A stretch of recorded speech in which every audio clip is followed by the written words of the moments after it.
Olá, minha gente. Olá, que bom estar com vocês aqui hoje mais uma vez, né? Desta vez eu estou aqui com a nossa equipe, eu e a equipe que trabalha comigo aqui no estúdio. Ou seja, não teremos o Marcos Leão e nem o Leonardo Moller hoje, né? Mas logo voltarão novamente, que o Leonardo está debruçado sobre o livro novo que eu passei para ele. E o Marcos Leão debruçado sobre os contatos que eles estão fazendo com todo o pessoal do colegiado, né? E sobrou para mim e para vocês me tolerarem, né? Hoje, de uma maneira muito especial, eu escolhi a gente falar sobre o conteúdo do livro Magos Negros, escrito pelo Espírito Pai João de Aruanda. Magos Negros é um livro muito especial para a Casa dos Espíritos, porque esse livro nos ajudou a elucidar muitas situações que ocorriam tanto nas reuniões de desobsessão, ou evocação, como nós as chamamos, e principalmente nas reuniões de apometria. Mas eu quero falar um pouco, e vou pedir permissão, porque à medida que eu for falando, eu vou lendo aqui o que Pai João escreve a respeito do tema. Porém, gente, antes mesmo de fazer a leitura, antes de falar, eu queria, na verdade, esclarecer algumas situações, algumas coisas a respeito dessa figura enigmática que, após o advento da apometria, ficou mais conhecido ainda no meio espiritualista, que é a figura do mago negro. É muito comum as pessoas mais místicas, né, quererem reportar em alguma casa espírita para algum médico que ela está sendo perseguida por um mago negro, está sob ataque de um mago negro. E eu sempre falo que até para ter um obsessor deste naipe, a pessoa tem que merecer. Uma das coisas que eu falo sempre, principalmente quando eu falo a respeito desses magos. Mas antes de mais nada, de onde vêm esses magos negros? Como começou aqui na Terra a história deles, né? E as informações que nós temos, elas precisam que os magos negros, o primeiro momento em que eles apareceram como magos negros na história do nosso planeta, foi exatamente ali aquele período da Atlântida, do primeiro afundamento da Atlântida em 13.000 antes de Cristo. E depois teve o segundo afundamento em 11.000 antes de Cristo, aproximadamente.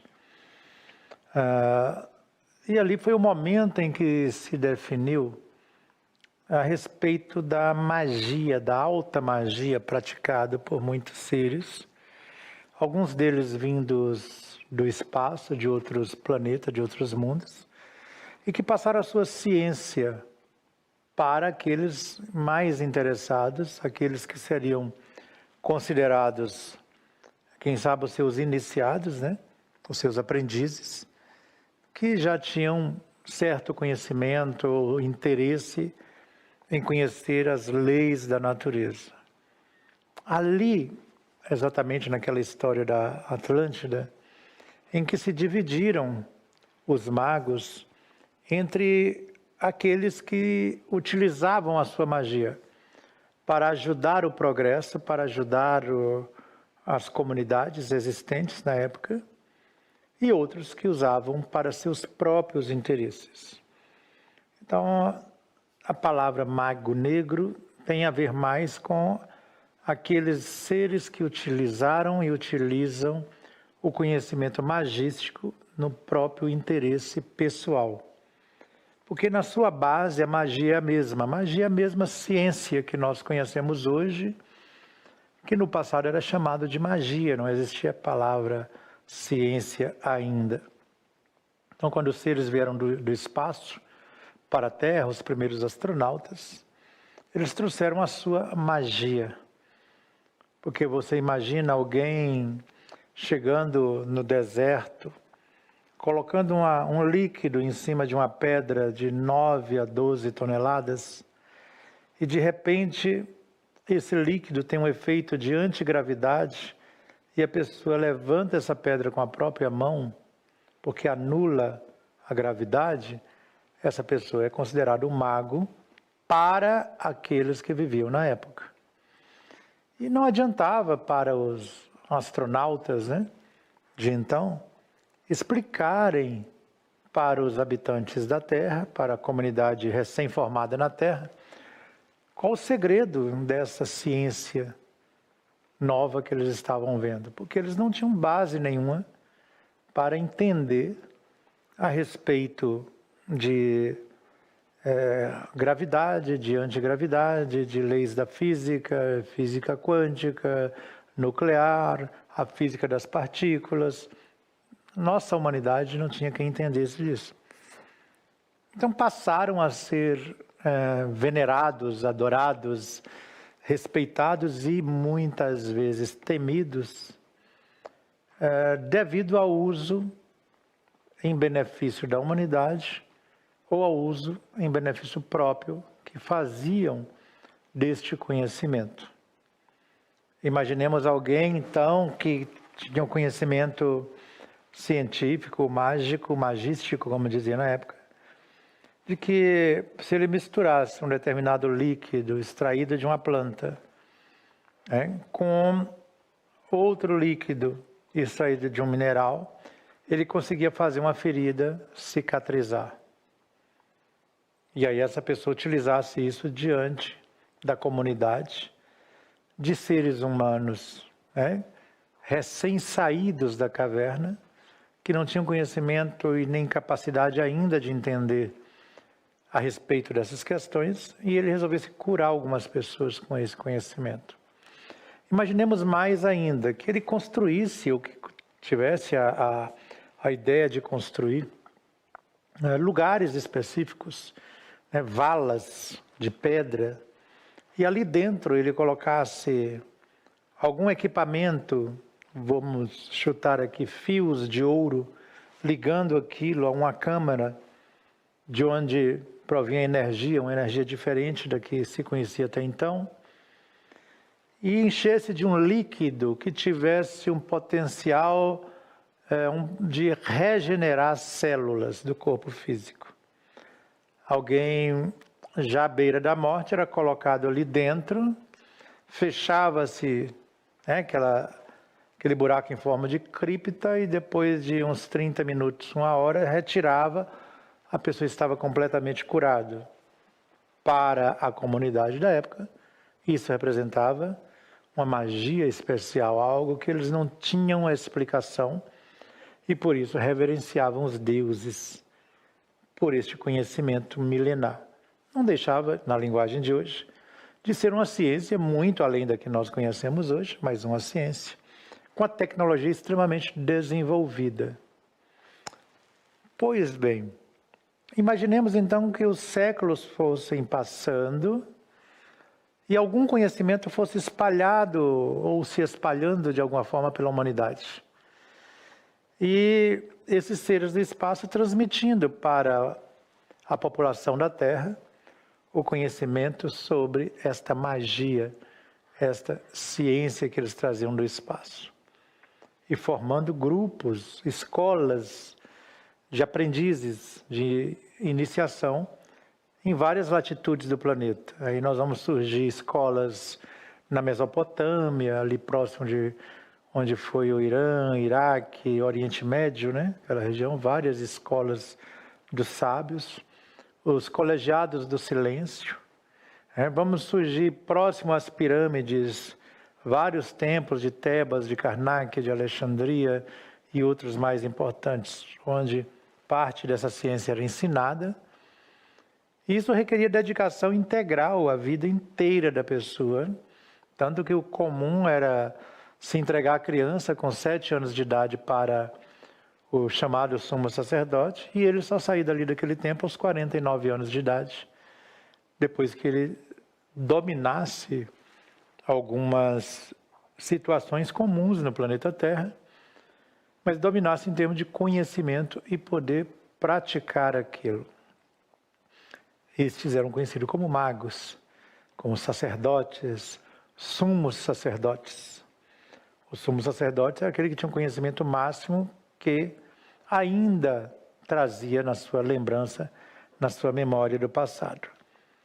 Quando ocorreu então a primeira guerra de poder na antiga Atlântida, e que juntou as formas, pensamentos dos habitantes da Terra de então, com esta guerra entre os poderes constituídos, entre dois grupos de magos, e isso abalou a estrutura mesmo, a estrutura telúrica do nosso planeta, porque desencadeou forças titânicas.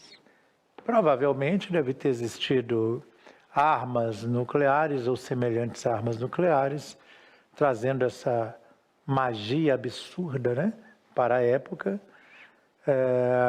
e até hoje para nós se pensou como algo absurdo, inconcebível para se utilizar no dia de hoje. E isso fez com que ocorressem os primeiros abalos na estrutura astral, psíquica e física do planeta Terra.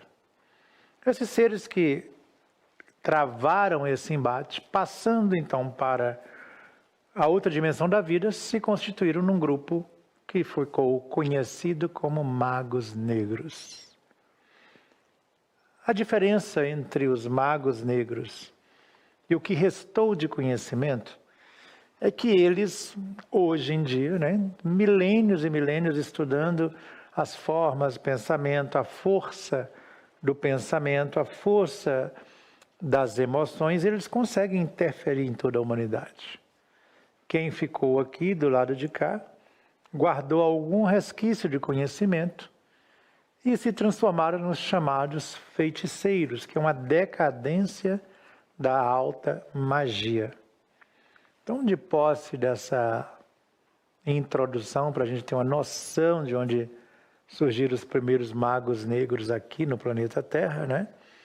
Aí nós vamos ler uma pergunta do livro Magos Negros, endereçada a Pai João de Aruanda, que está a pergunta 46, página 167. A pergunta, na verdade, é uma sugestão para Pai João, acompanhada de uma pergunta. Fale-nos sobre os magos negros e sua atuação no plano extrafísico, lógico que é hoje. Poderão ser enfrentados esses magos negros em reuniões mediúnicas, como às vezes hoje nas casas espíritas, como as vemos hoje nas casas espíritas? E Pai João responde muito convicto. É certo que esses espíritos, advindos de experiências milenares, costuma apresentar-se ao agrupamento mediúnico de forma a gerar complicações de variados matizes, muitas vezes subestimados. São munidos de uma força mental que se pode classificar como sobre-humana e notavelmente habilidosos ao manipular a vontade, os fluidos e pensamentos, pois que são exímios magnetizadores. Então, o Pai João já responde aqui inicialmente que esses espíritos, vez ou outra, se apresentam nas reuniões mediúnicas. O Pai João não fala aqui, por exemplo, que eles vão se apresentar para destruir aquela reunião, para destruir alguma pessoa, muitas vezes para observar as reuniões mediúnicas, muitas vezes para sondar algum médium com suas habilidades psíquicas, para sondar se aquele agrupamento pode ou não representar perigo para a sua organização, porque é uma organização criminosa desses seres. Então eles vão se apresentar ali e observar. O grande problema está, gente, que no meio espiritualista, meio espírita ortodoxo, não se fala nesse tema magos negros e muitas vezes não se acredita na existência de magos negros. E aí que está a força deles. é porque as pessoas não acreditam na atuação, que pode existir processos complexos, milenares, centenários, trazendo a ação de magos negros. E como não se acredita na atuação, eles se sentem mais livres para atuar, para se apresentar, e por si mesmo não vão ser detectados por médiuns, mesmo se tiver médium clarividente, que hoje é mais raro ter, não seriam detectados por estes, porque a equipe não acredita na existência deles, e isso para eles é vantagem. Pai João continua: bom número de agrupamentos mediúnicos acredita que basta o amor ou o disfarce milagroso e religioso do qual se vestem seus membros para enfrentar seres milenares. Indivíduos que investigam ao longo dos séculos e milênios em habilidades mentais largamente desconhecidas pelos encarnados. Espíritos que aperfeiçoaram seu conhecimento nos bastidores da vida extrafísica, com extrema dedicação, e que obstinadamente desenvolveram a disciplina mental e emocional, os magos negros não poderão ser enfrentados apenas com alguns passes, rezas e pretensões de muitos médiuns e dirigentes, que por vezes têm o amor mais na boca do que no coração e nos atos. Porque é isso que acontece conosco, né? Lembrando o Espírito de Teresa de Calcutá, no livro A Força Eterna do Amor, né? Tanto este livro quanto este aqui, publicado pela Casa dos Espíritos, editora, ela fala que a palavra amor perdeu muito significado nos dias de hoje, porque nós banalizamos isto. Nós falamos muito e toda hora de amor, mas nós não aprendemos a amar verdadeiramente. E aí, quando aparece um mago negro deste, os médiuns ficam alvoroçados e começam, vamos vibrar amor. Como você vibra aquilo que você não conhece? Você não sabe o que é o amor verdadeiro. Nós estamos treinando isto. Nós somos discípulos em treinamento, discípulos em aprendizado. E aí as pessoas começam a rezar diante da manifestação de espíritos assim, como se as rezas fossem adiantar, aquelas rezas decoradas. Não funciona. Eu já vi um caso em que um dos médiuns começavam a orar, a oração do Pai Nosso e da Ave Maria, e o mago negro incorporado continuando rezando com ele. Eu conheço isso, é assim, assim, assim, assim, e continuou. E não fez efeito. Porque não é exatamente assim ou somente isto. Pai João continua a falar dos magos negros. Iniciados em templos de sabedoria universal no passado remoto, os magos negros desviaram-se de caminho do bem no decorrer de sua marcha, embora conservando seu conhecimento e muito de seu poder. Como então enfrentá-los sem se assegurar de uma cobertura superior e de qualidade? Isto é, do apoio de espíritos com conhecimento da matéria. Nem todos os agrupamentos que dizem ter boa vontade possuem a devida proteção e inspiração superior. Assim como é ingenuidade pensar que todo espírito com boas inclinações é capaz de direcionar uma equipe no confronto com magos negros. Isso nos faz pensar um pouco a respeito da nossa ilusão sobre os supostos mentores que temos. A maior parte dos mentores, ou daqueles que são ditos mentores das pessoas, ou mais ainda, daqueles que as pessoas dizem que são os seus mentores, são, na verdade, espíritos familiares, que Allan Kardec fala muito bem na quantificação. É o seu pai, a sua mãe, o seu parente, o seu amor de outra vida que volta, de assim dizer, para te ajudar nesta vida atual. E que por isso mesmo, por ser um seu mentor, um espírito familiar, não quer dizer que ele tenha condições, ou mesmo que ele tenha conhecimento e habilidade psíquica para enfrentar um espírito dessa estirpe. Tem muito mentor que é mais ignorante do que a pessoa que ele está auxiliando. Nós temos, às vezes, nossas vovozinhas, nossas mãezinhas de outras vidas, que ficam o tempo inteiro nos auxiliando, nos ajudando e tudo, mas que nunca tiveram estudos nesta área de espiritualidade, nunca se dedicaram, nem mesmo no plano espiritual, a detalhar esses estudos, e não é porque está desencarnado que tenha condições. É isso que Pai João quer dizer. Então, ele fala que a gente tem que se assegurar de uma presença superior mesmo, né? Como enfrentar sem se assegurar de uma cobertura superior e de qualidade. Isto é, o apoio de espíritos com conhecimento de matéria. Se vamos enfrentar magos negros, no mínimo teremos que ter assessoria de algum mago do passado, um mago do Antigo Egito, ou um pai velho que teve uma encarnação como mago, em alguns tempos do passado, porque também não significa que por ser pai velho ele tem essa habilidade. Não.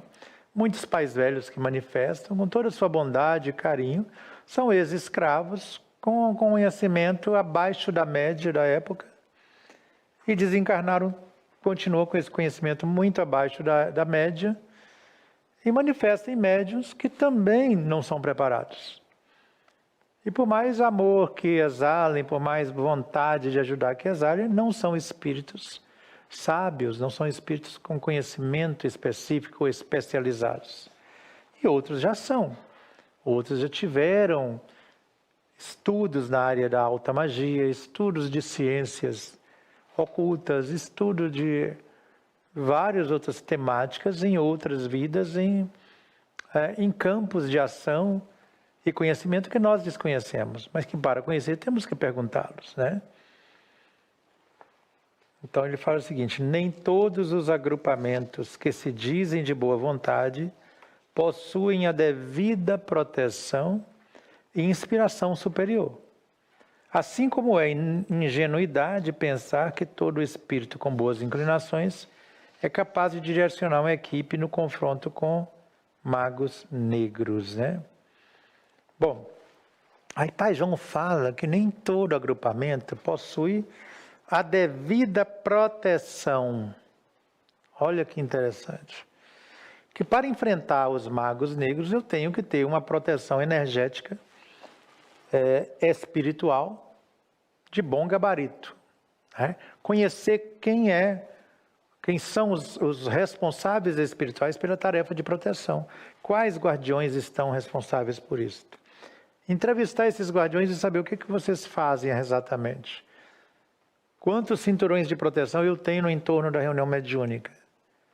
Com quais espíritos eu posso contar especialistas nesta área? Então veja que isso te dá proteção, segurança. E Pai João fala, nem todos têm isso, e a maioria não quer nem saber qual é o guardião que está responsável, qual que é a especialidade dele, uma série de coisas. Então, enfrentamentos de magos negros geralmente é para poucos agrupamentos, né, que estão se preparando ou preparados. E Pai João continua. Por outro lado, também precisamos considerar as peculiaridades de vários médiuns. Em muitos momentos, observamos aqueles que querem ser portadores de determinada faculdade ou característica mediúnica, porque almejam reconhecimento. Desejam ser vistos como alguém especial. Incorporam todo gênero de espírito de que ouviram falar. E diante de uma plateia crédula e mística, apresentam-se envolvidos por um espírito mistificador, quando eles próprios, os médiuns, não se põem a mistificar. Há que ter cuidado, há que se questionar, pesquisar, ter uma chancela de quem realmente entende de processos obsessivos. Agora imagina como é que eu vou enfrentar um mago negro, que é considerado, dentro das leis da apometria, como a pior forma de obsessão complexa até hoje conhecida. Se o agrupamento não está estudando, não estuda, não se especializou em técnicas de desobsessão, Não se conhece nada sobre os instrumentos, sobre as várias faces dos obsessores, de vampiros do plano astral, sobre neuroses, psicoses, sobre projeções mentais, hipnoses à distância, conceitos pós-hipnóticos de sugestões dadas por espíritos. Se o grupo não estuda sobre manipulação energética e magnética e pretende enfrentar mago negro, se aquele... estou falando de coisas básicas, de uma obsessão mais complexa. Isto é que o Pai João está falando em outras palavras, né? Então, ter uma chancela de quem realmente entende de processos obsessivos, antes de enquadrar apressadamente o espírito mais vulgar da classe dos magos negros, porque o mais vulgar de todos, com um sopro, derruba o grupo. Por isso nós vemos vários grupos se desfazendo em intrigas, fofocas, problemas sérios, ou às vezes problemas superficiais, dissolvem grupos inteiros. O Pai João continua dizendo que todo cuidado é pouco ao lidar com tais espíritos, mas também com agrupamentos mediúnicos que se deixam envolver por misticismo, por missões salvacionistas e, enfim, por dirigentes menos racionais que místicos. É certo que existem os magos negros, fala Pai João. Sua ação não se pode negar ou menosprezar. Não é isso que Pai João está dizendo. Entretanto, convém cuidar da formação da equipe mediúnica, oferecendo bases sólidas de estudos e mais estudos, pois mesmo bem intencionados, grupos e pessoas estão absolutamente sujeitos às mistificações. Todo o grupo está sujeito. E em casos assim, em que ele se relatou mais acima, considero a mistificação algo tão devastador quanto sofrer de modo efetivo algo tão devastador, algo tão efetivo a ação dos magos negros. Há quem adote posturas extravagantes e se ponha a dançar, cantar, bater palma, contorcer-se e gritar, ou ainda sair em meio à comunidade dizendo que está incorporado de orixás, guias, protetores. Pai João continua, longe de solucionar as obsessões complexas levadas a cabo pelos magos negros, comportar-se assim não resolve nem sequer o problema do médium, que se expõe de maneira a ridicularizar a mediunidade e os verdadeiros benfeitores. Geralmente, tal atitude, está falando da atitude de certos médiuns, né? Serve ao único propósito de alimentar a vaidade daquele que afirma agir em nome de veneráveis espíritos e forças sublimes da criação. Sem sombra de dúvida, atende melhor ao ego inflado de dirigentes e médios do que o enfrentamento dos verdadeiros magos, que riem na esfera além física do malabarismo exótico de pseudo-entidades que se divertem com a credulidade dos incautos. Então ele fala que, assim como tem gente com boa vontade, né, que querem enfrentar as obsessões mais complexas com os magos negros, tem pessoas que mistificam e fingem estar incorporado, mentores, entidades que vão enfrentar esses magos, mas que na verdade é um malabarismo exótico, e aí começam a gritar, berrar, supostamente incorporado nos médios. Quem não estuda acha que isso é incorporação de mago negro. E Pai João termina essa pergunta, essa resposta falando: magos negros, cientistas e entidades deste porte não podem ser ignorados, porém, não se curvam diante de pessoas, sejam elas médiuns ou não, que não apresentem comportamento coerente com suas palavras, atitude interna sadia e autoridade moral ou ficha de trabalho espiritual de alto nível. Ou seja, a pessoa precisa ter aquilo que Allan Kardec não cansa de falar na sua codificação, de ascendência moral. Não adianta dizer que vai enfrentar mago negro e a pessoa não tem ascendência moral sobre os espíritos, né? Aqui tem um texto, só para terminar esta fala de Pai João aqui. Jesus repreendeu diversas vezes os religiosos de sua época, mais preocupados com a aparência. Assim também vós exteriormente pareceis justos aos homens, mas interiormente estáis cheios de hipocrisia e iniquidade. Então, muitas vezes a gente encontra situações assim em agrupamentos, mas Pai João é claro ao dizer que nem todo agrupamento, nem todo médium tem habilidade para enfrentar.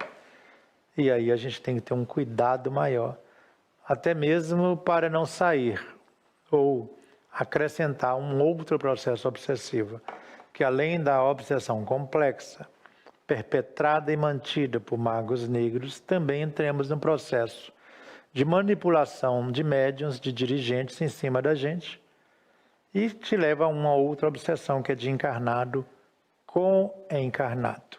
Então, magia negra passa pela ideia de magos negros e passa pela certeza de que esses seres são altamente especializados. E não é qualquer um que vive um processo de obsessivo pelos magos negros. Eu costumo perguntar, assim, na lata para as pessoas, eu tenho um mago negro que está me obsidiando. Eu falo assim, mas o que você fez de bem para a humanidade, para esse sujeito que vive no plano astral há milênios, deixar a atividade dele e vir obsidiar você? Qual a importância que você tem? Ou qual o trabalho importante que você faz a ponto dele querer atrapalhar sua vida? Então não adianta.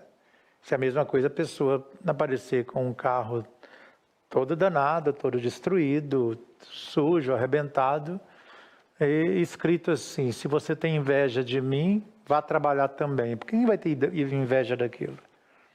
Então, a gente tem que pensar ao dizer que a gente tem um mago negro. Muitas vezes são coisas que nós criamos, né? E Allan Kardec tem um caso bem interessante, que ele fala no livro dos médiuns mesmo, ele fala assim, que é bom a gente atentar para isso.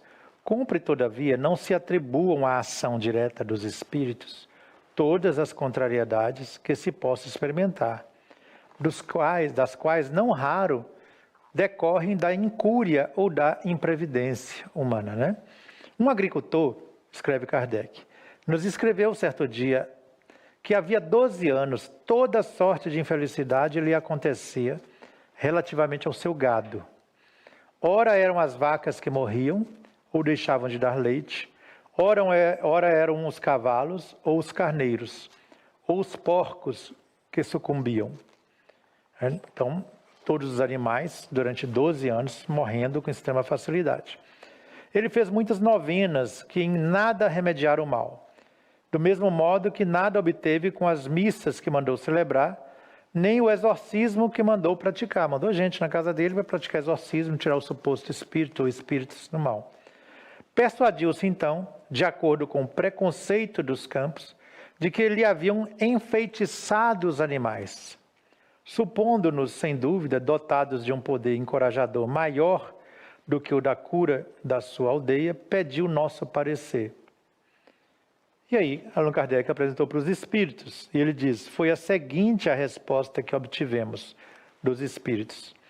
A mortalidade ou as enfermidades do gado deste homem provém de que os seus currais estão infectados, e ele não os repara, não limpa, porque custa dinheiro fazer isso. Então, ao longo de 12 anos, tudo morrendo. Por quê? Mas ele não cuidava da higiene, não cuidava de limpeza, não cuidava de nada. E o gado morrendo, os animais morrendo, estava tudo infectado. Com vírus, bactérias, com tudo mais. E para não gastar dinheiro, não limpava. Era mais fácil, então, atribuir isto à magia ou à feitiçaria. Você vai querer perguntar, Elaine? Quero. Podemos? Nós temos agora umas perguntinhas aqui. Na realidade, é uma pergunta que passa por um trecho anterior do livro. Ele diz assim, a feitiçaria somente atinge quem deixa suas defesas abertas e seu campo mental desguarnecido, além da pessoa se identificar com um tipo específico de energia gerada pelo feiticeiro. Também ocorre que o alvo mental, a pessoa que recebe o impacto dessas energias malsãs, cultiva sentimentos de culpa e autopunição, os quais abrem feridas profundas na alma, deixando a mercê de entidades trevosas ou de indivíduos dotados de potencial magnético. Nós falamos da importância do grupo mediúnico, de se ter uma chancela do alto, mas a pergunta é a respeito da importância da pessoa que lida com o mago negro ter conhecimento de fatores emocionais, os seus próprios e o das demais pessoas, e até o fator emocional de um grupo como um todo. Exatamente, porque o que ocorre? A magia, quando existe magia, e aí vale também para a feitiçaria, para outros tipos de obsessões, porque existe diferença entre magia e feitiçaria, ela vai atingir a pessoa na proporção exata do sentimento de culpa que a pessoa tem e das coisas mal resolvidas que ela tem. Então, se eu trago a mente culpada, imagens mentais comprometidas, mas principalmente situações emocionais muito oscilantes, como dizia minha velha mãe, não precisa nem de virar vela para a pessoa. Um fósforo riscado derruba a pessoa, um sopro derruba a pessoa. Porque, na verdade, a pessoa já está vítima daquilo que a gente chama de um circuito fechado de energias negativas. Pensamentos repetitivos, em cima das coisas que ela julga que foram erradas, sentimento de culpa que fica, vez ou outra, voltando à tona quando ela lembra dos erros que ela cometeu, ou do bem que ela poderia ter feito e não fez e gera culpa, ela não consegue liberar da culpa. Isso gera, então, emoções descontroladas, desde crises de ansiedades, a de pânico e outra coisa mais, a sensação de que alguém está perseguindo, de que alguém está fazendo alguma coisa para ela, de que alguém está querendo destruir a vida dela, e vai vindo pensamentos desse jeito. Ou seja, ela está num circuito fechado de pensamentos e emoções desconexas. Ora, não precisa ser nenhum mago negro para destruir a pessoa, para derrubar. Qualquer obsessorzinho mal resolvido, igual a gente mesmo, da mesma estirpe nossa, qualquer pessoa fez um comentário, a pessoa já rui completamente, na verdade, se autodestrói. E tem casos em que a pessoa está tão especializada em se autodestruir, que o mago negro fica só observando de longe. O obsessor comum nem precisa intervir. Ele fala assim, não, para que eu vou gastar minha energia com essa pessoa se ela está habituada a se autodestruir? Olha o circuito fechado de pensamentos desconexos, desequilibrados. Olha as emoções como estão em frangalhos. Veja como essa pessoa está lidando com o seu dia a dia, com as suas culpas, com o rabo preso em alguma coisa. Não que as coisas errôneas que fez no passado pesem sobre a pessoa, porque todo mundo erra. Mas seja lá o que ela fez, gerou sentimento de culpa, que gera autopunição, que gera também sentimento de perseguição, de achar que alguém está sempre perseguindo e querendo o mal dela. Ou seja, se a energia vibrada está numa faixa mental e ela está vibrando nessa mesma faixa mental, a energia atinge. Um sopro energético atinge. Mas se a pessoa está uma faixa acima e a energia vibrada na magia ou na feitiçaria ou no mal olhado, como vocês dizem, qualquer coisa ruim, ela está numa faixa abaixo, ela vai passar direto, você vai sentir que algo passou perto, mas você não vai se jogar. Então, isso tem a ver com a frequência energética. Se atinge, é porque existem esses fatores pré-determinantes que abrem as portas. Muitas vezes um espírito fala assim, eu fui convidado para entrar na sua casa, você me convidou. Não que você ligou mentalmente e convidou o espírito, não foi isso. Aí a pessoa fala, mas eu não convidei. Não, você não abriu as portas, nem desdobrado e convidou o espírito. Mas o seu estado interno abriu as portas. O seu estado de culpa, de mal resolução interna, isto abriu as portas. E por isso que o Espírito fala assim, a sensação do obsessor de falar, não, ele abriu a porta para mim entrar. Na verdade, se abriu a porta é o quê? Do vigiai e do orai. E aí, você saiu de um padrão mental e desceu vibratoriamente na mesma frequência mental do obsessor ou mago negro. E aí sim, mesmo se ele não quisesse, essa energia era transferida para você. E não é que alguém está fazendo mal, porque também a gente joga isso e fala assim, alguém está fazendo mal para você. Não, não é alguém. Olha no espelho, você verá. O Pai João tem esse relato no livro Corpo Fechado. Você só olha no espelho e fala assim, essa é a bruxa que está fazendo mal para você. Porque o seu padrão mental está o tempo inteiro ruim, está abaixo da média necessária para ter uma qualidade de vida mental e emocional. Okay. Seguinte, ainda se referindo ao que se espera do preparo de um grupo mediúnico para enfrentar trabalhos de magia e feitiçaria, o livro nos traz o conceito da importância da homogeneidade de pensamento entre os participantes de um determinado grupo mediúnico ou de qualquer grupo de enfrentamento, independente da vertente religiosa, do enfrentamento de magia e feitiçaria. Qual a importância da homogeneidade e como se atinge o tempo de maturação para uma homogeneidade de pensamento, sintonia entre os participantes de um grupo? Pois é, a primeira coisa que é necessário, aquilo que Kardec fala no Evangelho segundo o Espiritismo, espíritas, amai-vos, este o primeiro ensinamento, instruí-vos, este o segundo ensinamento. Se eu tenho no agrupamento mediúnico pessoas que não se vão com as outras, não tem como eu conseguir homogeneidade de pensamento. Se você não gosta de alguém que está presente ali, o tempo inteiro ou você vai julgar ou aquilo vai te incomodar. Como a sua presença pode incomodar o outro. É bom colocar, se não resolver, em grupos diferentes para que haja harmonia. Você precisa harmonizar com o grupo. Então, primeiro é ver se o grupo que você participa tem um mínimo de afinidade um com o outro. Segunda coisa, estudar. Não há como alcançar a harmonia diante de uma tarefa tão importante quanto a mediunidade, e nesse caso, um grupo especializado em enfrentar magia negra, feitiçaria, obsessões complexas, através da apometria ou correntes magnéticas, como queiram, se a gente não estudar e o conhecimento não estiver nivelado, precisa de um nivelamento de conhecimento.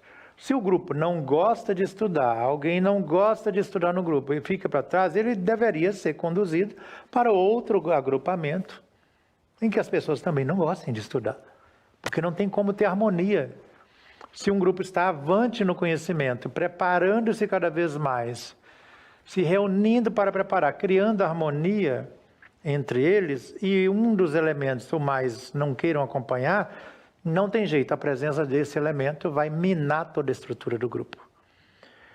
Uma outra coisa que eu falo especificamente para o pessoal, a equipe mediúnica nossa. Não adianta pensar que nós vamos improvisar um relacionamento entre os médiuns somente naquelas 2 horas e meia que passa durante a reunião mediúnica, porque não dá para improvisar. Entre aquelas pessoas que compõem o agrupamento, você tem que ter uma certa ligação. Em algum momento encontrar entre si para conversar, para ver os problemas uns dos outros, lavar roupa suja, como se diz em Minas, tirar as dúvidas, os mal-entendidos, estar aberto a ouvir o outro, estar aberto a reconhecer que você estava errado quando pensou aquilo, a pedir a pedir desculpas, a pedir perdão mesmo, porque você pensou mal a respeito. Isso vai produzindo ao longo do tempo uma confiança entre o grupo muito grande. E o último ponto, que falta em quase todos os grupos, oração. Orar em conjunto. Os grupos precisavam se reunir mais para orarem juntos. Ir na casa de alguém, estabelecer, olha, uma vez por mês, ou de 2 em 2 meses, com alguma periodicidade, temos um grupo de oração só com a equipe de médiuns. Vamos na casa de alguém, não é para comer e beber e farrar, não, vamos lá para orar. Ou vamos nos reunir no agrupamento mesmo, só para orar. Faz uma leitura, ora junto, comenta ou não um trecho de um livro, ora de novo. Torna a comentar um fato, ora de novo. A oração mantém essa conexão com o alto. e o relacionamento entre as pessoas, né, junto com o comportamento, mantém essa conexão entre ambos. O estudo mantém o esclarecimento do grupo e uma segurança maior naquilo que o grupo vai enfrentar, principalmente quando se trata de magos negros e magia negra. Dentro desse conceito ainda, como lidar quando se identifica um alvo discordante dentro de um grupo mediúnico? Pois é, o alvo discordante é justamente quando quando o dirigente estabelece uma meta para o grupo. Vou tentar expor aqui como seria isto. Vamos juntar um grupo de médios, precisamos desdobrar todos os médios juntos, e o nosso alvo mental hoje, essa noite, vai ser enfrentar esse processo na casa dessa pessoa que mora neste lugar, neste apartamento, nesta casa, assim, assim, assim. Ótimo. Mas uma das pessoas presentes no grupo, assim que desdobra, resolve dar atenção a um espíritozinho doente, ou a sua mãezinha que está em casa, ou em vez de ir junto com o que o dirigente aponta, ele se transforma no alvo discordante, porque eu conheço uma pessoa que está enferma, que está nesse momento quase morrendo, eu resolvi dar um apoio mental e emocional para ela durante a reunião. Isso é alvo discordante, não é o foco da reunião. Por melhor que seja, é um interesse pessoal seu. A reunião mediúnica ela tem que estar bem direcionada para um alvo, para um foco, e não tem como entrar na hora da reunião mediúnica com tudo preparado e querer que o dirigente mude a programação para satisfazer um parente ou alguém conhecido que está doente. Põe um nome aí, eu queria que você fizesse. Não. Coloca em outro momento para a oração, mas aqui temos um objetivo, temos um alvo. Essa pessoa é alvo discordante. Como enfrentar esta situação? Chamando a pessoa para um diálogo. De preferência, não junto com os demais.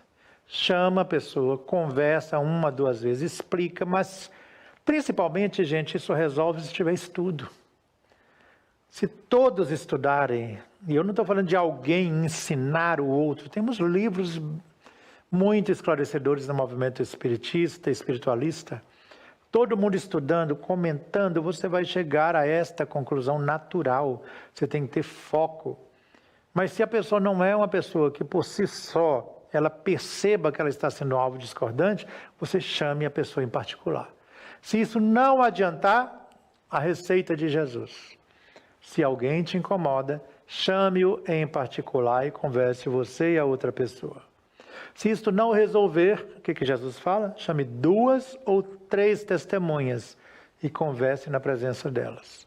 Se mesmo assim isto não solucionar, aí você chama a comunidade, o grupo todo, e fala, olha, está acontecendo isso. E agora a gente não pode permitir que esta pessoa, que você continue, porque está atrapalhando o nosso trabalho. Queríamos te dar uma opção. E ao invés de participar de uma reunião com este objetivo de enfrentar obsessões complexas ou obsessões, que você possa se adequar a uma reunião de estudos somente. E depois a gente vai conversando e você retorna para essa, deixar a porta aberta para a pessoa. Mas prejudicar a reunião, porque tem um alvo discordante, não dá. Tá? O trabalho está acima do trabalhador. Na abordagem direta a um mago negro ou a um espírito especialista, quais são os elementos mais eficientes e também os mais prejudiciais para um médium ou terapeuta do espírito lidando com um ser ou uma situação ligada a um ser desse, um processo? Poxa, acho que isso aí Pajão tem que responder, né? Tá no nosso livro? Tá. Qual que é a pergunta? É a 49. 49. Acho que já é a pergunta que eu estou nela aqui. Não. É página 177. Estou nela. A pergunta é a seguinte: na abordagem direta a um espírito especialista, um mago negro, por exemplo, que elementos são mais eficazes para o médium, terapeuta do espírito ou doutrinador, a fim de levar a situação a bom termo?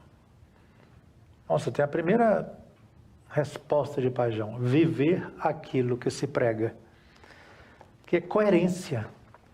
Você tem que ser coerente, atitude coerente com suas palavras, né? Ser coerente com a mensagem que diz defender, eis o maior dos trunfos. O Pai João resume aqui, ele descreve mais, né?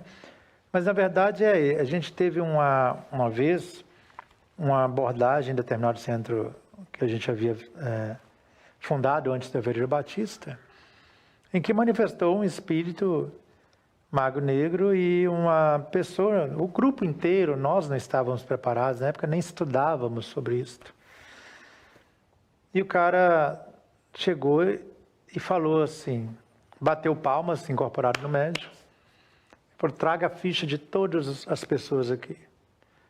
E aí ele foi mexendo como se a ficha estivesse em cima da mesa, lá naturalmente um outro médium vidente via, e ele tirava a ficha e falava, você fez isso, isso, isso, e comportou dessa maneira. E a pessoa começava a chorar, desesperada. Aí você ontem à noite fez isso, isso e isso.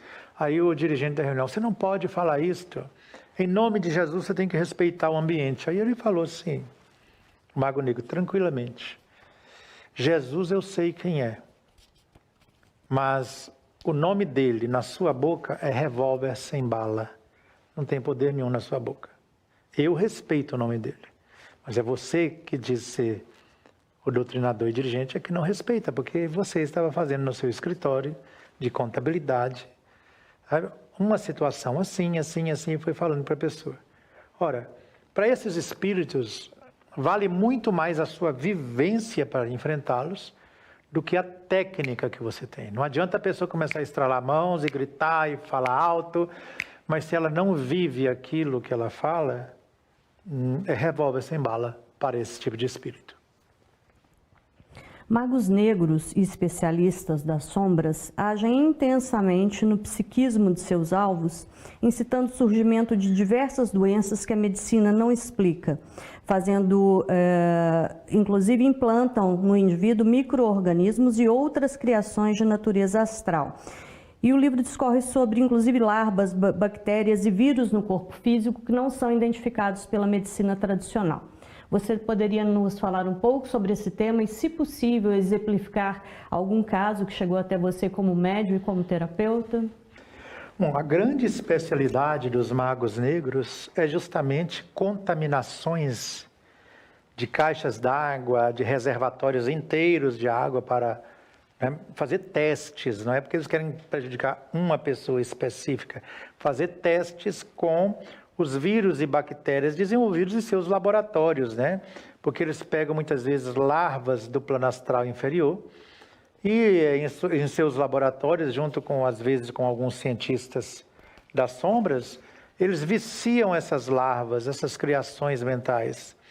E como que eles vão testar se isso está acontecendo? Eles vão implantam em uma pessoa aqui, em outra ali, em algum lugar, em que a pessoa pode tomar dessa água, pode, né, principalmente lugares assim, por exemplo, você tem uma caixa d'água que você não limpa nunca lavou sua caixa d'água, então já tem uma predisposição ali, né, para ter vírus e bactérias. Você não preocupa com a higiene direita do lugar onde você mora, onde você dorme, já tem uma predisposição. Existe uma bagunça natural, uma confusão natural onde você mora. Então, o seu ambiente está propício a qualquer intrusão energética, mental e espiritual. Ora, quando eles vão escolher um lugar para testarem as suas crias, né, do plano infeliz em que vivem, eles vão nesses lugares e falam, vamos deixar isso aqui para ver o que vai acontecer, porque se der certo, a gente sabe que a nossa experiência deu certo. E muitas vezes não é que a pessoa seja alvo premeditado deles, é porque ali mesmo tem uma confusão física, mental, de arrumação, uma sujeira, alguma coisa que as pessoas não ligam para isto. Então eles vão testar isso, larvas, bactérias que trazem dos pântanos do umbral, né, e despejam ali para esse teste, né?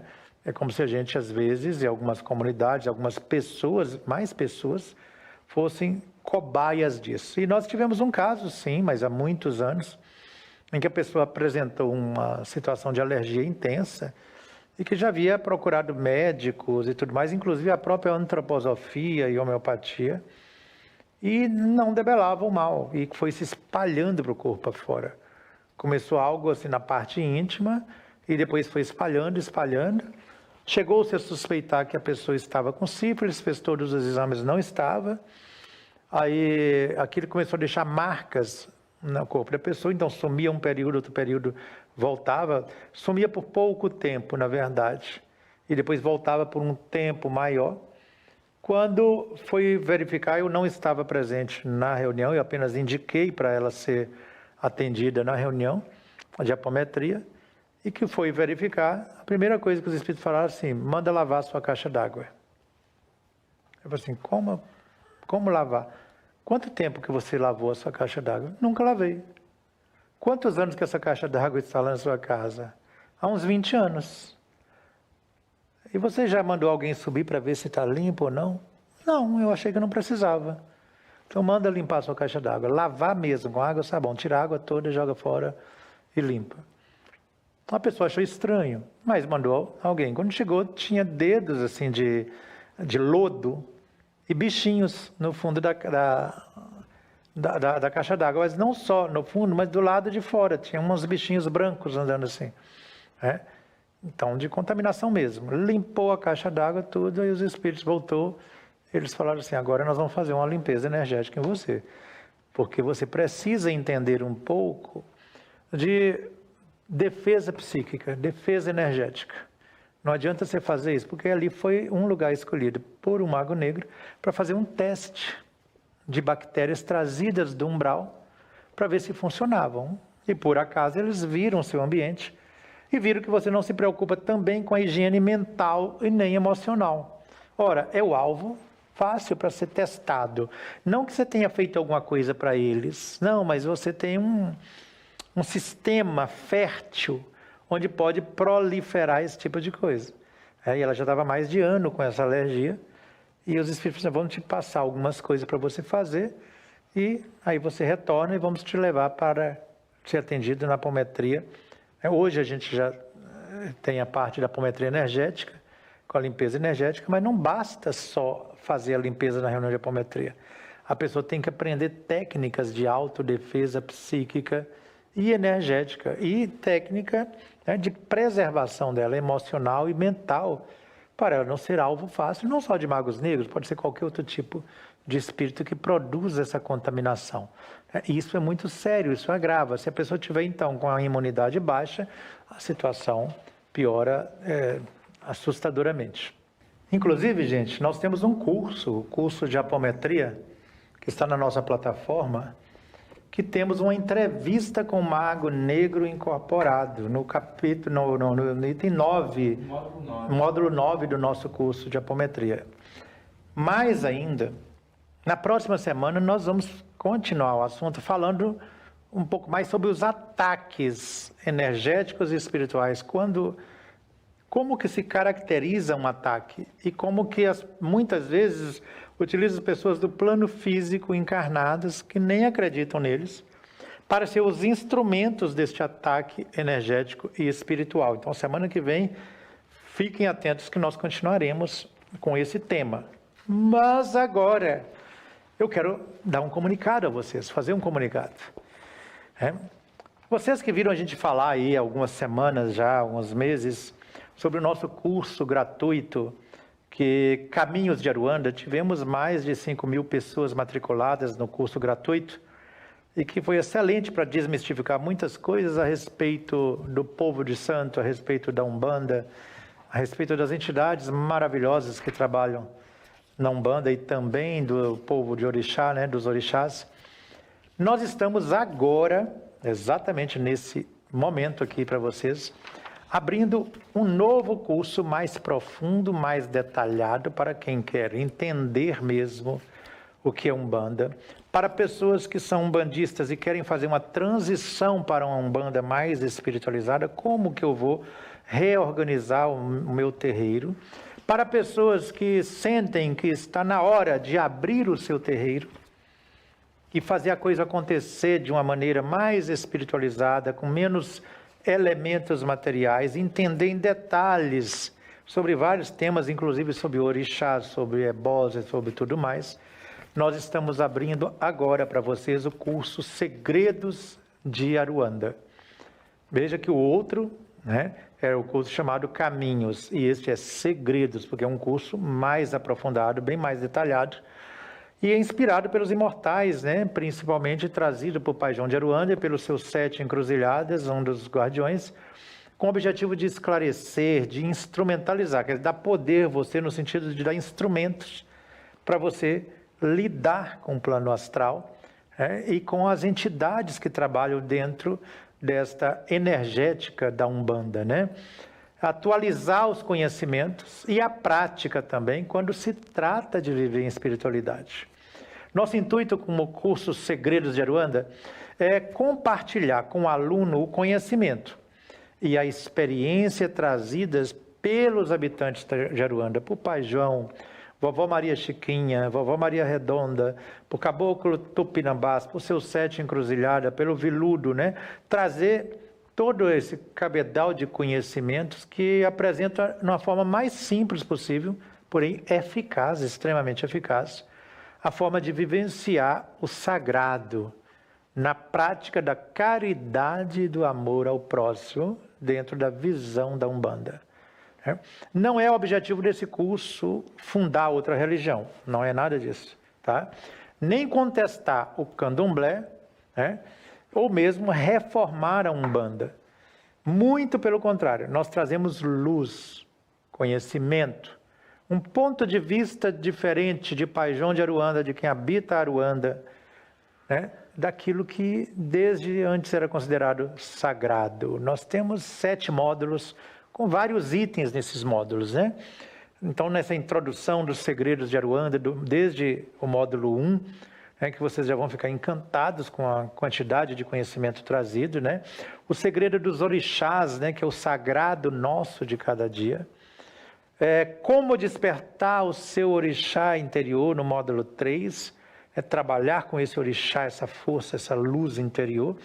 As falanges espirituais que trabalham na Umbanda, e como pôr em prática, como entender isso que o Pai João chama de espiritualização da Umbanda na prática. Teremos um módulo 6 especial, com pontos cantados e um repertório de pontos, e mostrando a lei do ritmo, da harmonia, como que isto influi no resultado do trabalho, e as instruções dos espíritos, que são diálogos com os imortais a respeito do assunto. É lógico que isso aqui é bem resumido. Assim que você entrar na plataforma nossa, você vai ver a quantidade de estudos que temos. E teremos 7 encontros online, né? Comigo, com Anderson Sandini, que trabalha também ajudando a organizar esse curso para vocês, com o Pai João de Aruanda, Viludo, seus 7, né? E para quem é esse curso, afinal? Eu vou repetir agora. Médiuns de várias denominações religiosas, ou pessoas que são adeptas da Umbanda, do Candomblé, ou mesmo do Espiritismo, que podem se beneficiar profundamente com os conteúdos e experiências desse curso. O curso é para você também, tá? Que é estudioso da ciência do Espírito, que sempre quis perguntar, mas nunca teve, às vezes, quem se dispusesse a responder suas dúvidas ao adentrar uma tenda de Umbanda ou um terreiro de Candomblé. Então, estamos abrindo esse curso exclusivamente para você na nossa plataforma guardiõesdahumanidade.org/cursos/segredos de Aruanda, né? E mais ainda, para você que ouviu a live de hoje e você quiser, esse livro, do qual a gente fez o estudo agora, Magos Negros, está com desconto especial na livraria casadosespíritos.com.br, com desconto especial, livros Magos Negros de Pai João de Aruanda, Magia e Feitiçaria sob a ótica espírita.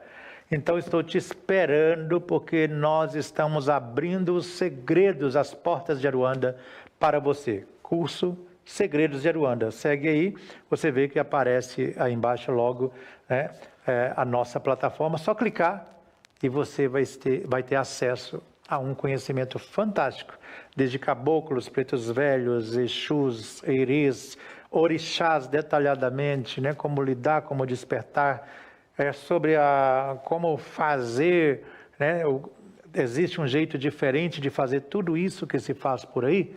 Nós vamos te apresentar esta proposta de Pajão de Aruanda no curso Segredos de Aruanda. Aguardo você, vai lá agora mesmo.